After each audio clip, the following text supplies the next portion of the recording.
Previously on The Outsider. Heath Hofstetter worked with Terry's father. Maitland's wife and daughter said some guy scratched him. I'm starting to think that there's a connection between the two men. Which one is Peter Maitland? He is. Maybe you got something from the first guy. Can't catch murder. You've been staring at that thing since I got here. You alright? Yeah, I'm all right. I need to take a look at the footage of Terry Maitland from the day of the murder. Hofstetter was all over the bodies. You wouldn't believe the fallout in those two families. The kid just walked in and says he needs to talk to you. I lied the last time we talked. I was scared of him. Can you try to draw him? I found another child killer who will cross paths with Heath Hofstetter. What he does can never be undone. When you were a child, who were you told would come for you? It takes what it wants.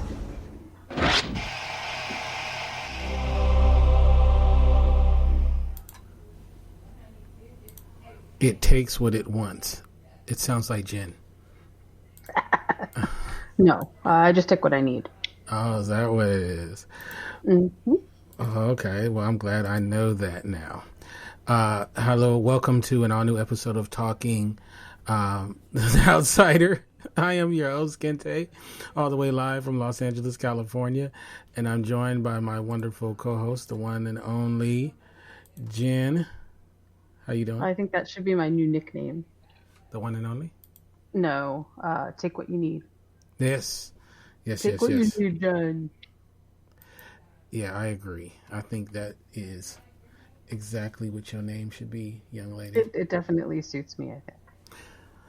All right, so we are yet again here for another episode. This is episode 5 of the TV series, and this episode was called Tear Drinker.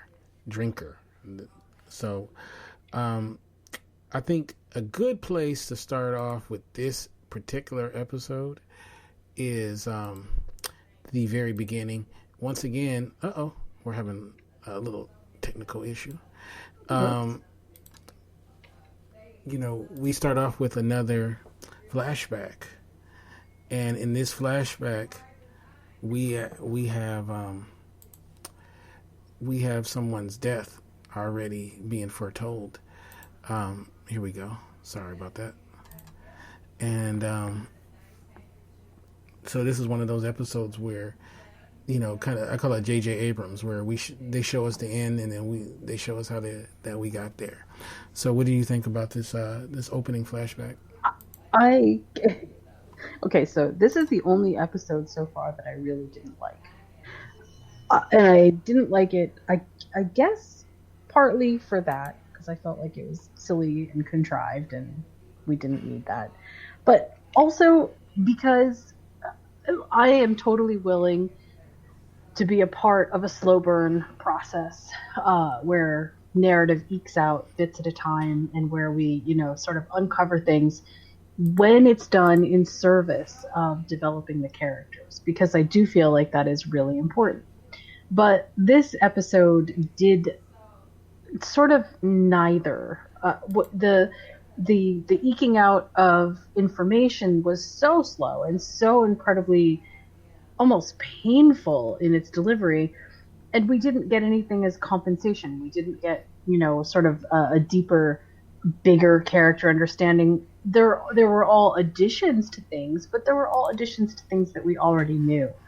And I don't know, this episode in particular just really felt like a very weird, almost like a transition episode. I don't really understand why anything in this episode couldn't have been incorporated in other episodes, but it is what it is. Having said that, the one of the things that this show is really good at is basically showing us instead of telling us. And this definitely, the death of this person that we see at the beginning is definitely a big show that later Holly kind of uncovers as the episode goes along. What did you think?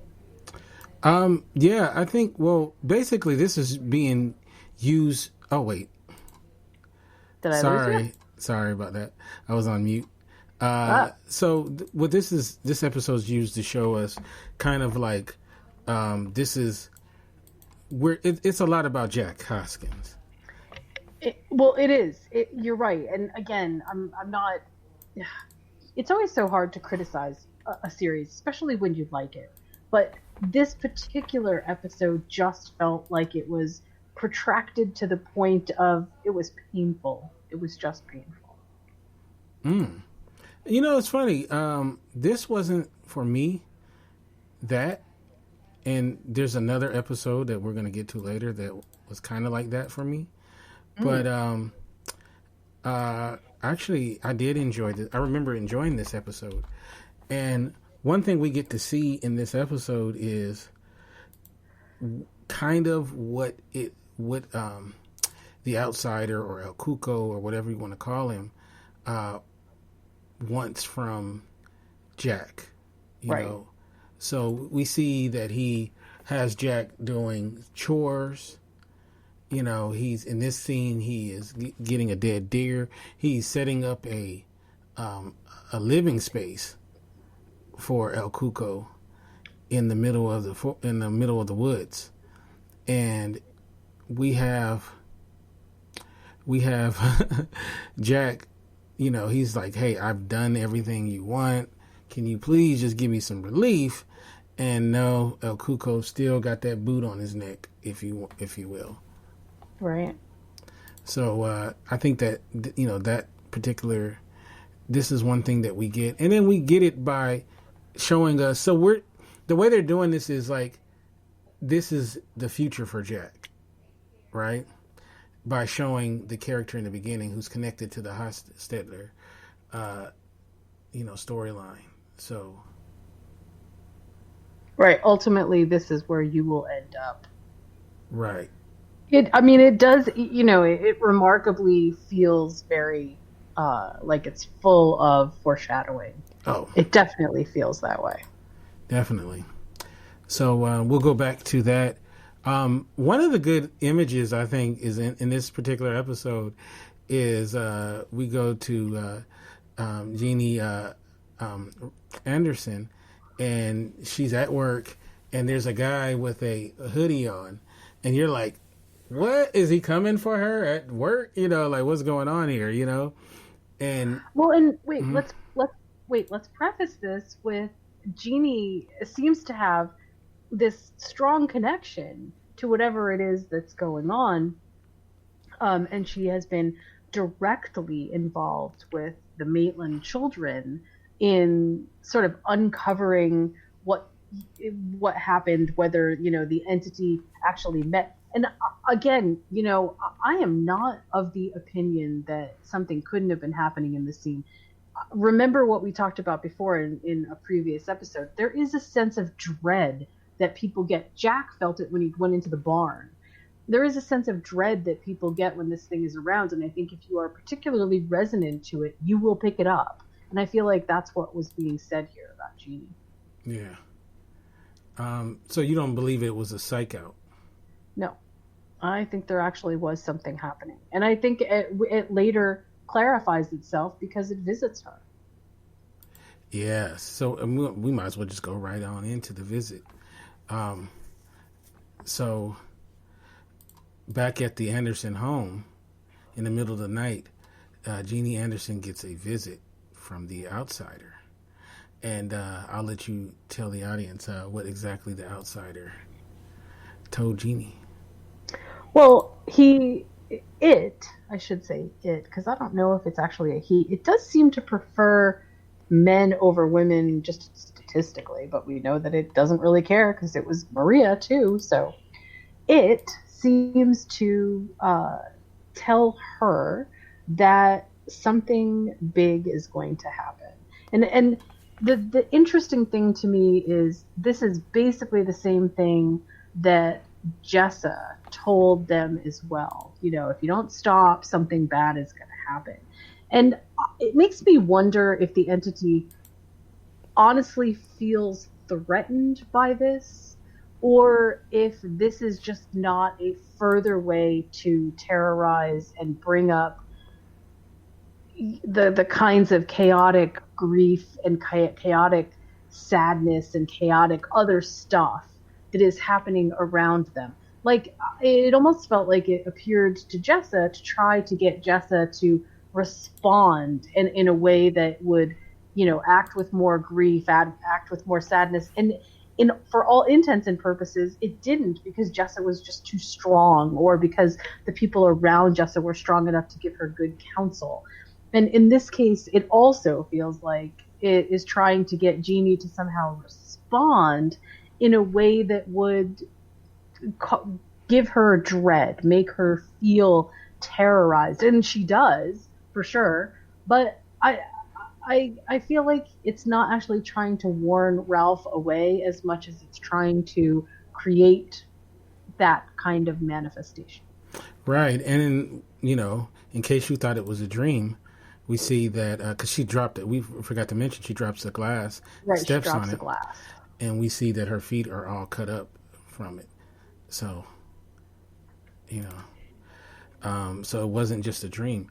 But of course, Ralph doesn't believe that it happened. She believes it's a dream, and you can understand why. And she's very bothered by the fact that he doesn't believe her. So, and belief, remember, that's the theme. So, and I think we should also remember that while Jeannie is getting visited by, the entity, because she's perhaps more resilient to this, Ralph is actually seeing visions of his dead son. Right.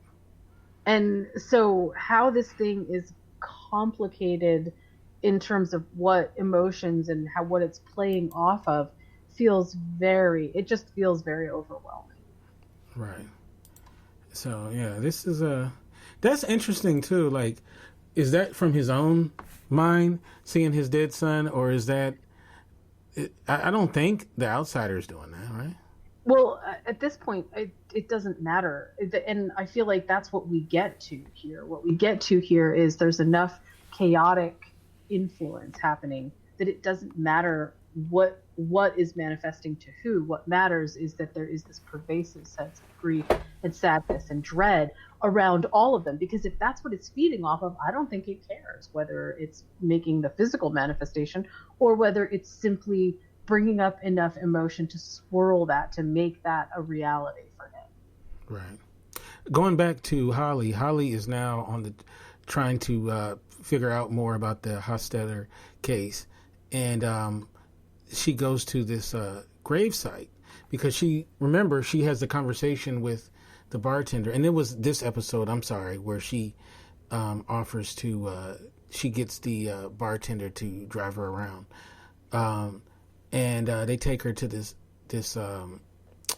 gravesite because they come to this understanding that maybe this thing may want to hang around the gravesite to drink the tears, the emotions, the grief that's going on. And that's a great sight. And while she's there, she runs into the man we see who dies at the very beginning. He's at the gravesite, and he has the markings on the back of his neck that Jack Hoskins has. It's also interesting that right after the scene, they go to the house where Heath's home was, and the bed being made was it's such an interesting thing because there's definitely a little psychology going on in terms of like maybe it has a little twinge of care for its victims. Maybe there's something a little bit more psychological happening here, but my feeling about, and always has been about, this entity is that the entity itself is smart enough to know that it can't act in total malice on its own, because that would not get it what it wants. It has to have these bouts of empathy, these or perceived empathy. It has to have these bouts of let me take your pain away, not just let me drink from your grief. Because that's what keeps people believing is let me take your pain away. Let me help you see maybe, this is good. And in the book, the entity actually doesn't the entity actually cure somebody's cancer? Yes. Or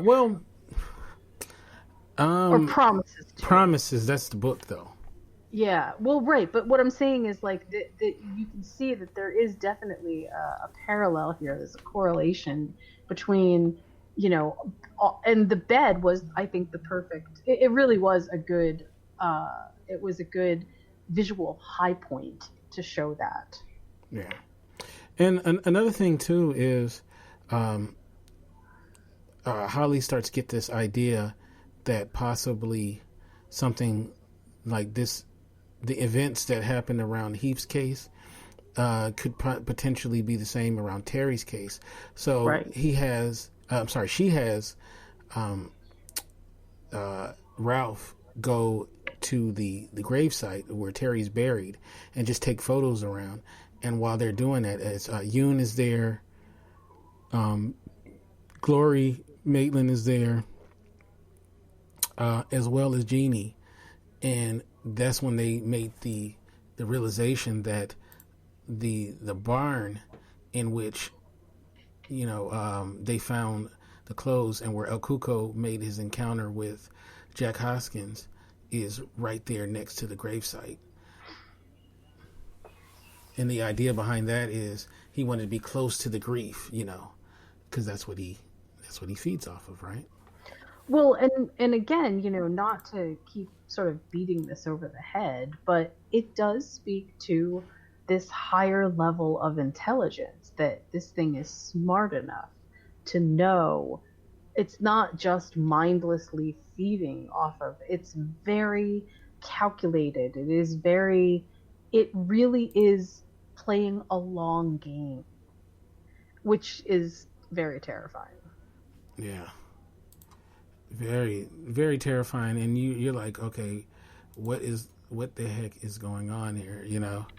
So, and I'm trying to pull up a clip because I want to have this where people can see just the image. Should be good enough. We also have, and we haven't talked about Betsy Riggins. I'm sorry, she's Tamika Collins. I'm sorry. In this, I'm going right back to the book. Right, with the baby. And the baby who is partners with Jack. Jack. Right. And so she's just had a baby, and she's possibly having a dream. And in the dream, she sees a hooded figure. She sees this hooded figure over the crib, and I believe he takes the baby too, right? So, and when she wakes up, and it was just totally a dream, or was it a dream? Well, right, or was it? That's a good question. So, why do you think? Why do you think they put this scene in here? I'm trying to figure that one out. My understanding is that our outsider is now seeing through the eyes of Jack, and it makes just too much of a tempting target for outsider not to try to participate in that moment in some way. Now, what happens though to sort of maybe thwart it just a little bit is Jack refusing to follow the baby. I mean, to hold the baby. And it seems to me like maybe it's sort of like Jack is pushing back, and somehow the entity is trying to maybe utilize that relationship even further or even more to its benefit by saying, do you see how easy it is for me to sort of get in here? I don't know if it communicated, and obviously we don't know if it's communicating with Jack directly about that, but that's my feeling. My feeling is that that's what it would have showed Jack, to say, see, if you don't do what I want you to do, this is the suffering that I'm able to inflict on those around you. Right, because he doesn't want to he doesn't want to touch the baby because he's afraid of what could happen. Exactly. Right. So we have a scene where Jack as well as Ralph come together, and he starts to say that he wants to be involved and try to help and make amends for things that he's done in the past and just be a better detective. And they kind of have a heart-to-heart conversation with each other. And so I know there was a lot of confusion online. I remember when this episode came out, where people thought that it was the outsider. Oh. Where I thought that was, I'm thinking like, oh, these people don't really get it, but no, that is Jack, and he's working off of his imperative, which he needs to do. Well, he's trying to get information from he's basically trying to get information in any way that he can, and part of being quote unquote punished by the entity is every time that happens, something bad happens to Jack, and it makes him come back with more ferocity about doing what he can, craftily, sneakily, whatever, to get more for the entity, for El Coco, because he is suffering so much for it. So to me, it makes total sense that Jack would try to pry information from, really from anybody, but specifically because he was sitting there talking to him, it just seems to make a lot of sense. Yeah. And then we also get an answer to the beginning setup of how Tracy Powell, who is the man from the opening flashback, and who also Holly ran into at the gravesite, what happened to him. And he's also the one that made the bed. Right, he made the bed as well. And he shit the bed later. But he basically commits suicide by cop. And he creates a standoff where he didn't have any bullets in his gun, and he is murdered by the police. And that is the end of his story, which is, I'm sure, is the idea of it is foreshadowing what possibly is going to happen with Jack. So, you mentioned one more thing I feel like we got to get to in this episode. You mentioned it, and I was trying to save that a little bit for later, but the episode ends with a visit from Derek. Their son, the Anderson son, and which is obviously, this is not in the book because the son is still alive in the novel, and on the TV show, he has this vision of his dead son, and so I think in the next episode, I feel like we need to go more in depth into what that means, and when we do come back and do it. But I think this was a nice ending to this episode. Don't you think? Well, it definitely seems to speak to the, first of all, the lack of closure that Ralph has about the death of his son. That's a big one. But secondly, how easy it is to poke at Ralph's grief. It's very easy because it's so unresolved, and it's just all right there. I mean, there was a scene earlier in one of the episodes where Jeannie is actually packing up some toys to bring over to the Maitland kids. And Ralph can't even bring himself to go in the room. He just says, well, I'll just leave you to whatever you're doing, without questioning anything, because he just can't. He just cannot deal with it at all on any level. And I feel like that's actually sort of what keeps Ralph from being able to believe anything as well. He's just rooted sort of in his own trauma at that time. You know what I'm saying? Mm-hmm. Yeah. Yeah.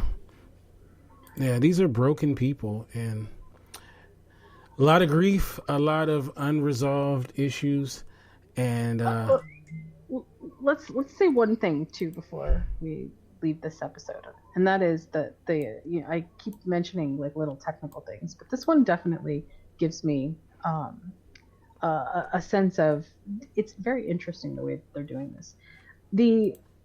There's so much bass in all of the background music that happens that sometimes it feels droning, which can make you feel dreadful inside.